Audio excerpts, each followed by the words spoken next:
one day somebody does something unspeakable to someone else, to someone you hardly knew, and you do something about it, because you can. This story comes to us from the Sacramento Bee, going up north to just above Sacramento to Davis, California. A former security guard at Golden One Center in Sacramento, who in 2019 used his knee to subdue a man who died days later, had been working as a Davis police officer for more than a year until last week. Drake Kitugwa, is that how you say it? Kitugwa? Employment with the Davis Police Department ended after it was learned that he had not disclosed the July 2nd, 2019 arena encounter involving Mario Matthews, according to Davis Police Chief Darren Pytel. Matthews was a 39-year-old warehouse worker who was restrained face down on a concrete floor by 3 security guards, including Kitugwa. I can't say your name. I'm going to call you Quit. Who held his knee on Matthews' neck for a few minutes, according to the authorities, and a civil lawsuit was filed in federal court. Now, sadly, Matthews never regained consciousness after the guard's restraining hold, and he died 2 days later after being removed from life support. The Sacramento Police Department later released video of the restraining incident at the Golden One Center. The lawsuit against the city of Sacramento and Allied Universal Security Service, the private security firm that employed the security guards, ended with a settlement of over $1 million for Matthews' family. Now, Matthews' death also resulted in a new California law, Assembly Bill 229, which requires better training for security guards and the use of force. That's not going to work. It don't work for cops. It ain't going to work for security guards. Pytel said he did not know Quit was involved in the Golden One Center incident until last week. He's the police chief, right? The police chief told the Sacramento Bee that Quit withheld that information from the personal history portion of his Davis police application. Of course he did.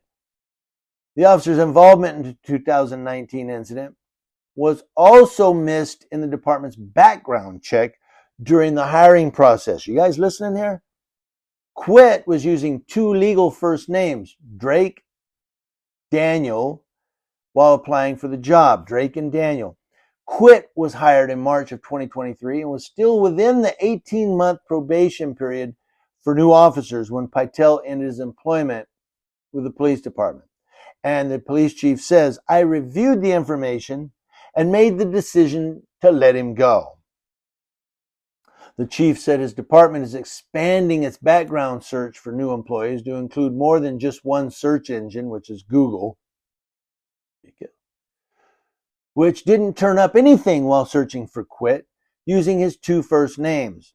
The police chief also said they are changing the background search to use multiple variations of the names provided. They use Google as a background search.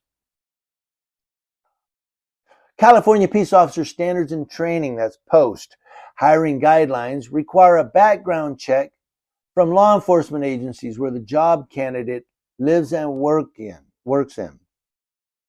Pytel said the Sacramento Police Department and the Sacramento County Sheriff's Office replied to his department that they found no problems with Quit.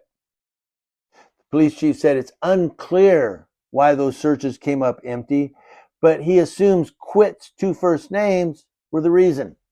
Just change your first name. Hi, I'm Clark Kent. Hi, I'm Superman.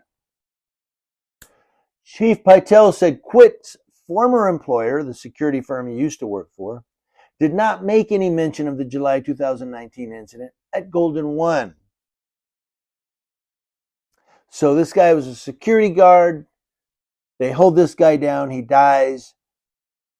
A few years later, this security guard goes on to become a cop. Then they find out that he lied on his application and they go, oh, you lied. The question is, was he ever charged with a crime for this death? It doesn't sound like it. And now even Davis Police Department didn't really say they should, take it to the DA. I mean, homicide doesn't have a statute of limitations, as far as I know. No, they just fire him. No, we're not going to charge him. He was a cop long enough to be on the thin blue line, except he's getting fired.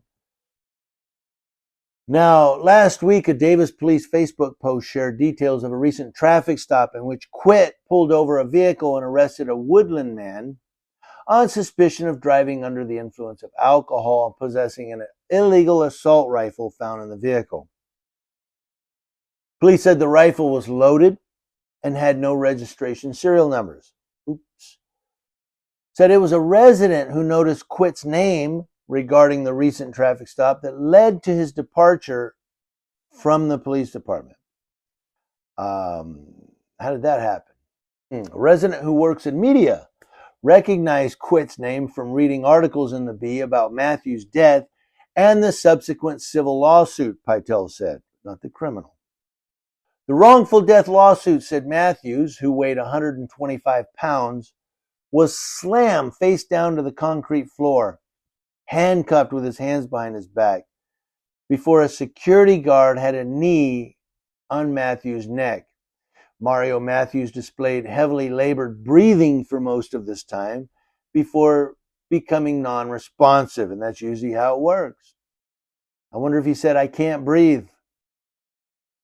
Quit, who weighed 160 pounds, held his body on top of Matthews, according to a 2021 Sacramento County District Attorney's Office review of the incident, which found no legal basis to file charges against those who restrained Matthews. Did you hear that? The district attorney found no basis to bring charges to them. Well, they're just doing their job, man. What, killing somebody?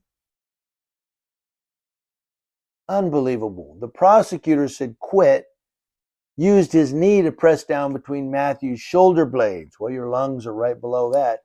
With his other knee by Matthews' ear and neck to keep him from resisting. An autopsy determined Matthews died from anoxic encephalopathy, is that how you say it?